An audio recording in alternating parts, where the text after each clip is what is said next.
Imagine this. You're standing before a mirror at midnight. Not the kind that simply reflects your physical form, but one that strips away every layer of identity you've carefully assembled. Behind you, there's no room, only darkness. Before you in the glass is not your face, but your gaze.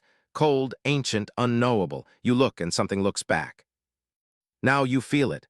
A subtle tremor beneath your skin. Not fear of a monster, not fear of pain, but the fear of knowing. The terror that if you keep staring, if you don't blink, you will see something you cannot unsee. What if buried beneath your daily routines, your casual conversations, your curated personality, there lies something vast, wild, and terrifyingly real? What if all your efforts, every ambition and excuse, every role you play, are elaborate distractions from the one thing you dare not face? Yourself. This is the abyss. Not a pit in the earth, not a myth or metaphor, but a reality, psychological, existential, spiritual. A space inside you that most people never visit and those who do rarely return unchanged. It's the part of you that contains everything you've denied, repressed, or run from, your unlived life, your unspoken fears, your unprocessed pain, your buried rage, your untapped genius, your truth. And yet, it is also your wholeness. So why don't we go there? Why do we spend entire lifetimes building around it rather than through it? Because it's not comfortable. It doesn't flatter your ego. It doesn't care for social norms or personal convenience. The abyss doesn't entertain the illusions that make life feel safe and predictable. It devours them. The ancient Greeks had a word, katabasis, the descent into the underworld, not as punishment but as transformation. Every true hero had to go down. Orpheus, Aeneas, Odysseus, even Christ. Jung would call it the night sea journey. Nietzsche, the confrontation with the eternal recurrence. For Sartre, it was the nausea of freedom. For Schopenhauer, the painful clarity of desire's futility. But here's the twist, the paradox at the core of the human experience. We spend our lives running from the very thing that could set us free. We fear the void, but inside that void is the truth of who we are. We long for authenticity, yet recoil when it stares us in the face. You meditate for peace, but what if peace isn't silence, it's accepting the chaos within? You seek self-love, but what if loving yourself means embracing your darkest instincts too? You try to find yourself, but what if the self you find isn't the one you hoped for? How can you claim to know yourself if you've never asked? Who am I without validation? Who am I when no one's watching? Who am I when the masks fall off? What happens when the noise dies down, when no one is texting, no one is liking your post, and no deadline or dopamine is pulling you forward? Do you feel grounded or adrift, whole or hollow? Here's something most never admit: we are terrified of stillness. Not because it's boring, but because it's honest. In stillness, the abyss opens, the suppressed memories whisper, the existential questions stir, the mirror cracks. And yet deep inside, you already know this place. You've tasted it in moments of heartbreak, in the solitude after failure, in that eerie sense of déjà vu that reminds you there's more to life than logic. You've heard its voice in the quiet thoughts you dare not speak aloud. So let me ask you, what have you buried? What are you afraid to remember? What have you forgotten that once made you whole? There's a truth older than language that lives in your bones, and it is calling. Not softly, but insistently. It echoes in your restlessness, in your chronic dissatisfaction, in your unshakable feeling that something is missing. Could it be that your suffering is not a sign you are broken, but a sign you are being summoned? Summoned not to escape, but to descend. To meet yourself, not the version you present to the world, but the one who waits in the dark, eyes open, unblinking. You might think I'm not ready, but no one ever is. The abyss does not wait for your permission. And once you begin to see, you cannot unsee. What you do with that vision, that's what defines you. So the real question is not whether the abyss exists, but whether you will dare to look into it. And what happens when it looks back? To understand why we fear our own depths, we must first trace the roots of that fear, through the halls of philosophy, the shadows of psychology, and the mirror of culture. The abyss isn't empty. It's full, overflowing even, but not with monsters, with you. The unfiltered, unapproved, unexamined self. The parts your conscious mind avoids because they don't align with your story of who you are or who you think you should be. And this is where it begins. The hidden problem isn't the abyss itself. It's your relationship to it. More precisely, it's the way you've been taught to fear it, suppress it, moralize it, and wrap it in shame. This fear is not accidental. It is culturally engineered, philosophically rationalized, psychologically embedded. Carl Jung called it the shadow, the aspects of our psyche that the ego refuses to accept, not because they're evil, but because they threaten our self-image. Everyone carries a shadow, Jung wrote, and the less it is embodied in the individual's conscious life, the blacker and denser it is. What you repress does not disappear. It festers. It governs you from the dark. You were born whole. But slowly, you learned to divide yourself. You showed joy, good child. You cried too long, too sensitive. You got angry, go to your room. You asked why, stop being difficult. So you adapted, you edited, you clipped your wings to fit the cage of approval. And you learned to wear the mask. This is what Jung called the persona, your social face. The good version of you that earns love, avoids judgment, and gains status. It's useful, even necessary. But over time, many people begin to confuse the mask with the face beneath. What's left out? Everything real, everything raw, everything unpolished and true. The grief you never processed. The desires you buried. The rage that simmers under your politeness. The creativity you labeled impractical. The sexual energy you were taught to fear. The doubts you silenced to maintain the illusion of certainty. This inner exile becomes second nature. You learn to live on the surface of yourself, performing life rather than living it. But deep within, the exiled parts wait, and whisper, and demand to be seen. Now enter Schopenhauer, the great pessimist. He believed that the core of human existence is driven not by reason, but by will, an irrational, blind force of desire that we can never fully satisfy. For Schopenhauer, to live was to suffer, not because life is tragic, but because we are disconnected from our depths.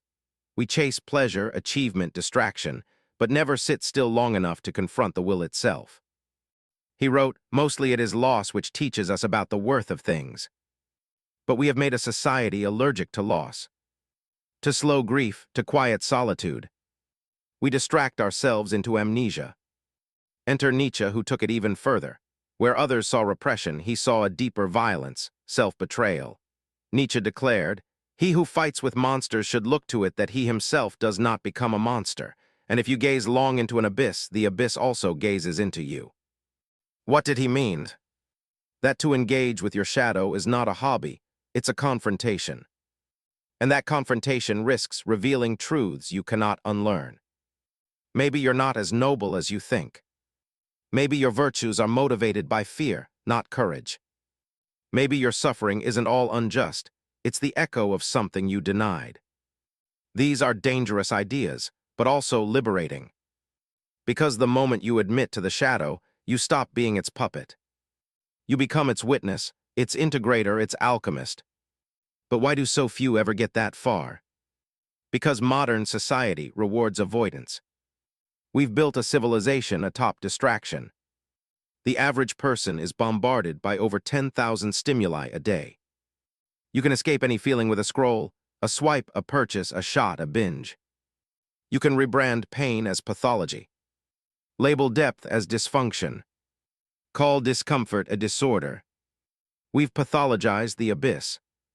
Turned spiritual longing into chemical imbalance.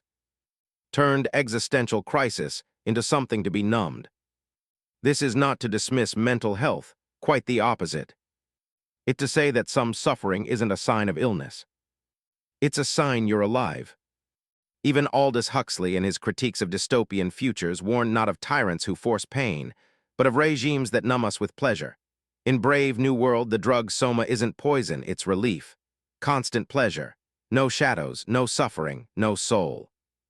And Sartre, the existentialist, added the final twist. Freedom itself is frightening. Why? Because with freedom comes responsibility for your own meaning. No one is coming to save you. No external structure can define you. You must define yourself in the face of the void. Sartre called this anguish, but he didn't see it as a flaw. He saw it as the birth of authenticity. So here is the hidden mechanism. You've been taught to fear your inner world. You've been taught to identify only with the curated parts of yourself. You've been taught that certain emotions are wrong. That uncertainty is weakness. That doubt is dangerous. That chaos must be contained. And this teaching runs so deep, you no longer question it. You build your goals around it. Your relationships mirror it. Your choices reflect it. All while the abyss waits. Not as a punishment, but as a portal. Because until you see what you've been avoiding, you will never be free. You will keep chasing shadows in the world, while running from the one inside you. You can dress it up as self-improvement. You can chase money, love, power, enlightenment. But if it's all in service of avoiding the abyss, then even success is another form of escape. So let's ask it plainly. What are you escaping? That question, honestly answered, is a key. Not to more comfort, but to the truth. But what happens when we don't face it? What are the real-world consequences of never entering the abyss? They're far more dangerous and far more common than you might think. Imagine spending your entire life sprinting, but never knowing what you're running from. You chase careers, titles, relationships, even spirituality, trying to feel whole but never quite arriving. There's always a sense of something missing, a low hum of restlessness beneath the noise. And you tell yourself, if I just push a little harder, if I just get there, it'll go away. But what if the thing that haunts you isn't behind you, it's inside you? This is the cost of avoiding the abyss. Not dramatic explosions or cinematic breakdowns, at least not at first. No, the consequences are subtle. They show up as patterns. Invisible scripts you follow without knowing who wrote them. You might feel fine on the surface, productive, functional, even admired. But inside, you're fragmented. Your shadow directs your choices from behind a mask. Your trauma shapes your desires. Your unlived grief dictates your boundaries. And worst of all, you call it normal. Here's the trap. We normalize disconnection. You can work a 12-hour day, collapse into endless scrolling, numb yourself with noise, and call that a life. You can become successful by society's standards, yet be a stranger to your own soul. This isn't rare, it's epidemic. Because the abyss we fear most isn't chaos or madness, it's silence. The silence that arrives when all the distractions fade, and nothing remains but you. Raw, undefined, vulnerable. Neuroscience confirms it. The brain prefers predictable suffering over uncertain stillness. The default mode network, that constant internal chatter, is designed to help you maintain your identity. But when you try to go still, through meditation, solitude, introspection, it resists. Your mind floods you with anxieties, memories, to-do lists, judgments. Not because you're broken, but because you're brushing against the edge of the abyss.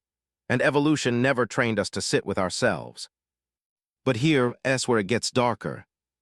Cognitive biases, the unconscious distortions in our thinking, aren't just mental glitches. They're often shields designed to protect us from inner confrontation. Take confirmation bias. You'll instinctively seek out information that supports your worldview, not because it's true, but because it helps you avoid cognitive dissonance. The dissonance of realizing you might have been wrong, or worse, that you've been pretending.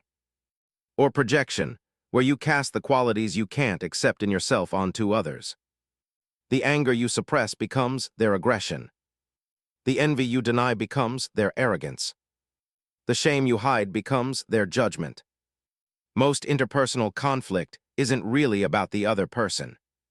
It's a shadow war, fought outside to avoid fighting inside. This avoidance doesn't just shape individuals, it molds entire cultures. A society that fears depth will glorify surfaces. It will reward performance over authenticity. Speed over depth. Quantity over meaning. Look around. We've engineered a world where being busy is a badge of honor, where exhaustion is a status symbol, and where asking, "How are you really?" is seen as too intimate. We're drowning in information, but starving for wisdom. We build virtual realities because the real one feels unbearable. We turn therapy into optimization, spirituality into branding, and connection into content. Because the abyss, the raw, unfiltered, uncertain self, doesn't monetize well. It doesn't fit into algorithms or market trends. So it gets edited out of the picture. But there's a deeper tragedy. When you avoid the abyss, you don't just avoid your pain. You avoid your potential. Every part of you that's been exiled, every grief, fear, and flaw is also a gateway. To creativity, to intuition, to wholeness. The artist who never faced their inner darkness creates hollow beauty. The leader who's never confronted their ego builds empires of control. The parent who's never healed their inner child passes down the very wound they swore to protect their children from. Unintegrated shadows don't disappear. They reproduce. Your unlived life becomes someone else's trauma. Psychologist Gabor Maté puts it bluntly, the attempt to escape from pain is what creates more pain. When we disconnect from our emotional reality, we become vulnerable to addiction, not just to substances, but to coping mechanisms. Workaholism, perfectionism, codependency. The need to be liked, the refusal to rest. These are symptoms of an internal war. A refusal to sit with the parts of us that feel too much. And in avoiding that pain, we build entire false selves. Selves made of shoulds. Selves built to please, to succeed, to survive. But not to feel. Not to be. The abyss doesn't destroy people. Avoiding it does. Avoiding the abyss means avoiding honesty. It means lying to yourself politely. Dressing up your suffering in productivity. Calling your numbness resilience. Calling your emptiness freedom. But deep down, you know better. You've had moments brief, flickering, where the mask cracked. Where a breakup, a death, a failure, or a simple quiet evening exposed a rawness you couldn't explain. You felt it rising. The ache, the question, the pull. And what did you do? You buried it again. You went back to the world. To your routines. To the stories that keep you safe. But each time it comes back stronger. Because here's the truth. The abyss does not go away. It waits. It waits in your burnout. In your chronic indecision. In the feeling that your life is fine, but somehow not yours. It waits in the faces you see when you dream, the places you yearn for without understanding why, the stories that make you cry for no reason. And eventually, it forces you to make a choice. Descend or decay. Because if you do not choose to meet the abyss willingly, it will find you in the form of illness, regret, spiritual crisis. It will show up as, why does nothing satisfy me? As, who am I now that I've done everything right? As, what if this is all there is? But it's not punishment. It's invitation. An invitation to wake up. To stop performing and start becoming. So here's the question that matters now. If avoiding the abyss leads to such subtle destruction, what happens when you face it? What if the very thing you feared was never meant to destroy you, but to liberate you? Next, we descend, not in despair, but in rebellion. It's time to break the rules we were taught, to challenge the entire architecture of avoidance, to meet the abyss not as enemy, but as mirror, and in that reflection to begin reclaiming your life. You were never meant to fit in. Not with the world, not with the image, not with the rules you inherited from people who never met themselves. Your suffering was never a malfunction, it was a signal. A silent rebellion. A whisper from the abyss. And now that you've heard it, truly heard it, you can no longer return to the lie. This is the turning point. Not the moment you are fixed, but the moment you stop running. Because freedom doesn't begin when you solve your pain. It begins when you face it. So what does rebellion look like? It doesn't come with flags or slogans, it comes in silence. In stillness, in the raw, trembling moment when you sit with the part of yourself you were taught to hate. When you say, I see you, to the fear. I hear you, to the grief. I won't abandon you again, to the inner child. The first act of rebellion is this. Refuse to look away. Refuse the story that says your emotions make you weak. Refuse the idea that your pain disqualifies you from peace. Refuse the myth that healing is a linear journey with neat steps and tidy conclusions. Carl Jung once said, "One does not become enlightened by imagining figures of light, but by making the darkness conscious." That's the work. Not running from the darkness. Not denying it. Bringing it into the light of awareness. It sounds simple, but it's everything. Here's what no one tells you about integration. It's not about becoming someone new. It's about remembering the parts you disowned. And each one has a gift. The rage you buried, it holds your boundaries. The shame you carry, it guards your authenticity. The fear you avoid, it teaches you presence. Every shadow once owned becomes power. This is not abstract, it's neurological. When you suppress emotions, your brain's prefrontal cortex, responsible for self-awareness, disconnects from the limbic system, which governs emotion. You literally become less conscious.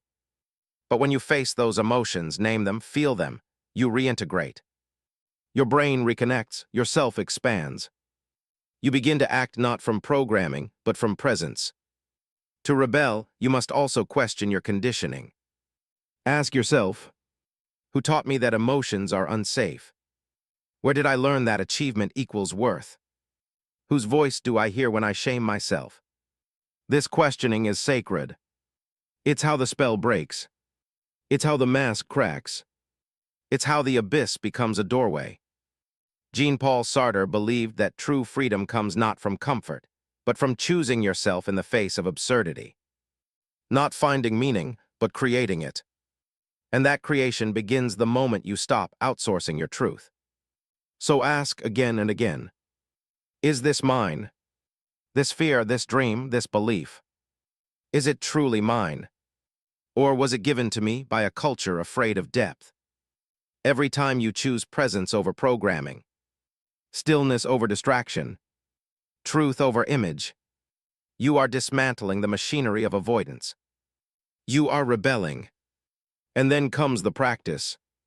Because insight without embodiment is just another form of escape. So how do you practice staring into the abyss without collapsing? Start small, start slow, start real. Sit in silence for 10 minutes. No music, no tasks, just you. Write a letter to the version of yourself you hide. Speak a truth you've never said aloud, even if it's just to yourself. Name the feeling under your numbness. Is it sadness, rage, longing? You don't need to fix it. You just need to feel it. Healing is not a project. It's a relationship with yourself. And like any real relationship, it requires presence, patience, and radical honesty. But this isn't just personal. The world needs your rebellion. Because every person who integrates their shadow brings more wholeness into the collective field. You become less reactive, more present. Less controlling, more curious. You stop perpetuating the violence of disconnection. As philosopher Krishnamurti once said, it is no measure of health to be well-adjusted to a profoundly sick society. So don't aim to be well-adjusted. Aim to be awake. If society says hustle harder, slow down. If society says numb the pain, listen deeper. If society says fix yourself, feel yourself. If society says be perfect, be real. You don't need to destroy anything. You just need to refuse to pretend. That alone dismantles generations of denial. History is filled with those who descended into the abyss and emerged changed. Carl Jung, after his psychic breakdown, spent years dialoguing with his unconscious, birthing the Red Book and the modern depth movement. Viktor Frankl, inside a concentration camp, refused to let suffering steal meaning. He built an entire philosophy, logotherapy, from the darkest pit of human experience. James Baldwin, staring into racial and personal trauma, transmuted pain into poetic clarity. Buddha Siddhartha did not become enlightened on a mountaintop. He found it beneath a tree, only after confronting Mara, the personification of his own inner demons. This is not mythology, it is a map. Not a promise of ease, but a path of return to the self before the world told you who to be. And here's the most radical truth of all. You were never broken, just buried. The abyss isn't here to consume you. It's here to reveal you. So rebel, not by shouting but by listening. Not by fighting but by feeling. Not by transcending but by descending with awareness. This is not the end of the journey. It's the beginning of a new one. One you walk without a mask. Without a script. With only one compass. The truth of your experience. But even rebellion has its limits. Even awakening is not the end. There is something deeper still, a final truth that lives beyond language, beyond ego, beyond fear. It's not something you learn, it's something you remember, and once you see it, you are never the same. There comes a moment when the descent ends, not because you've reached the bottom, but because you realize there was never a bottom to begin with. You've faced the shadows, you've questioned the stories, you've rebelled against everything false, and now you're left with a silence that no longer feels empty. This is where the final truth waits. But it does not shout, it does not arrive as an answer. It emerges slowly, like light returning to a room you forgot was dark. Here's what it reveals. You are not what you think. You are not the voice in your head. You are not the pain you carry. You are not the story you tell or the one told about you. You are not your success, your failure, your name, or your face. You are something deeper, something older. Something that has watched it all. The shame, the glory, the rise and fall, and never once flinched. You are the witness. The one who remains. The one who knows. Imagine this. You're standing on the edge of a great ocean, one that stretches into infinity. For years you feared this ocean. You believed it would swallow you whole. But now you see the truth. You are not standing at its edge. You are the ocean. The abyss you feared was not a pit.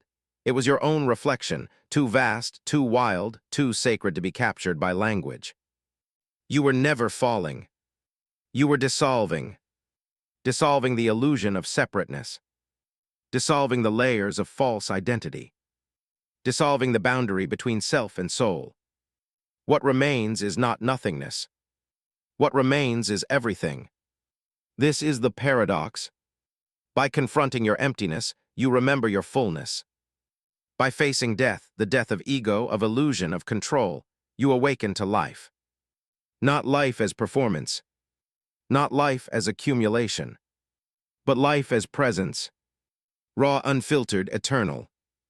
This realization isn't found in books, though many have gestured toward it.